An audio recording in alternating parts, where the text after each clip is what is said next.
Pemirsa, Anda kembali di IDX Opening Bell bersama saya Cakri Miller. Selanjutnya kita langsung menuju lantai Bursa Efek Indonesia untuk melihat jalannya pembukaan perdagangan hari ini. Di sana sudah ada rekan Eril Raka dan juru kamera Haryadi Jamal langsung dari Bursa Efek Indonesia.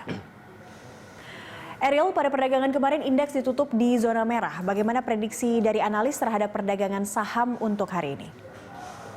Ya, Cakri dan juga pemirsa, prediksi analis untuk laju indeks harga saham gabungan di perdagangan saham Bursa Efek Indonesia pada hari ini memang terbagi, di mana beberapa analis mengatakan bahwa indeks harga saham gabungan ini akan berbalik arah untuk melakukan penguatan atau berada di zona hijau. Namun beberapa analis juga mengatakan bahwa indeks harga saham gabungan ini akan tetap berada di zona merah atau melanjutkan pelemahannya setelah kemarin juga sudah ditutup terkoreksi cukup dalam, yaitu 1,31%, berada di level 4.816.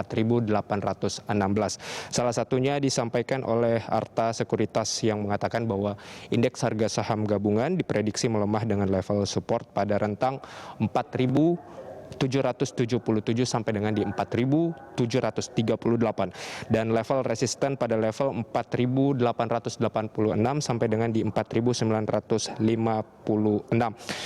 Dan MNC Sekuritas mengatakan bahwa indeks harga saham gabungan atau IHSG yang mengalami koreksi pada perdagangan kemarin untuk hari ini berbeda, di mana MNC Sekuritas mengatakan bahwa IHSG memiliki peluang berbalik menguat pada perdagangan hari ini. Begitu juga disampaikan oleh Reliant Sekuritas yang mengatakan bahwa IHSG bergerak cenderung kembali berfluktuasi. Percobaan tutup pada zona hijau dengan support resistance dari 4.757 sampai dengan 4.901. Untuk melihat bagaimana pembukaan pada hari ini, langsung saja kita lihat ke papan Bursa Efek Indonesia. Ya, Cakri, kita bisa lihat bersama ternyata indeks harga saham gabungan dibuka di zona hijau, terapresiasi cukup tinggi, yaitu di atas 1%, lebih tepatnya 1,39%, atau menguat 69,40 basis poin, berada di level 4.890. Dan untuk trading volume, di pagi hari ini ada sebanyak 126 juta lembar saham dengan nilai transaksi sebanyak 132 juta rupiah dengan trading frekuensi sebanyak 9.700 kali transaksi.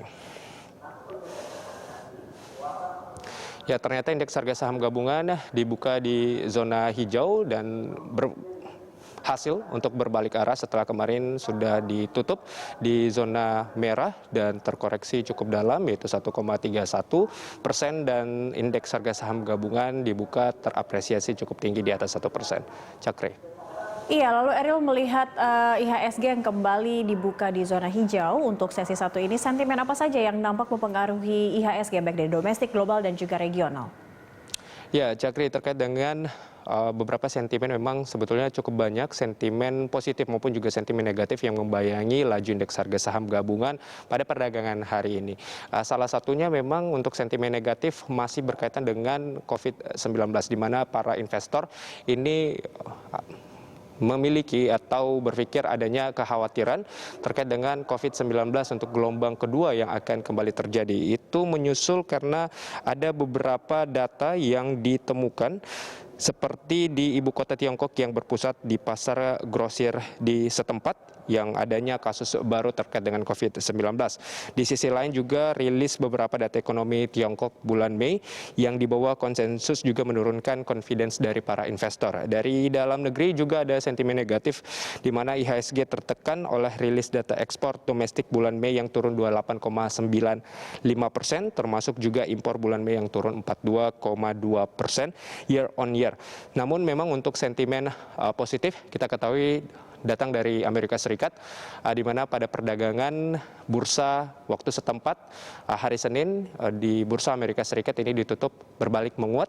Ini karena memang kita ketahui The Fed menindaklanjuti janji untuk membeli obligasi korporasi di bawah program pinjaman darurat, sehingga ini menjadi putar balik dari bursa Amerika Serikat dari berada di zona merah ke zona hijau, dan diharapkan juga ini dapat menjadi sentimen positif untuk laju indeks harga saham gabungan berada di zona merah. Namun memang jika kita melihat untuk di bursa Eropa ini tidak berbeda sama seperti di Amerika Serikat karena memang harus ditutup berada di zona merah dan cukup melemah. Demikian Cakri. Baik, terima kasih Eril untuk laporan Anda. Selamat bertugas kembali pemirsa. Demikian rekan Eril Raka dan juru kamera Haryadi Jamal melaporkan langsung dari Bursa Efek Indonesia, Jakarta.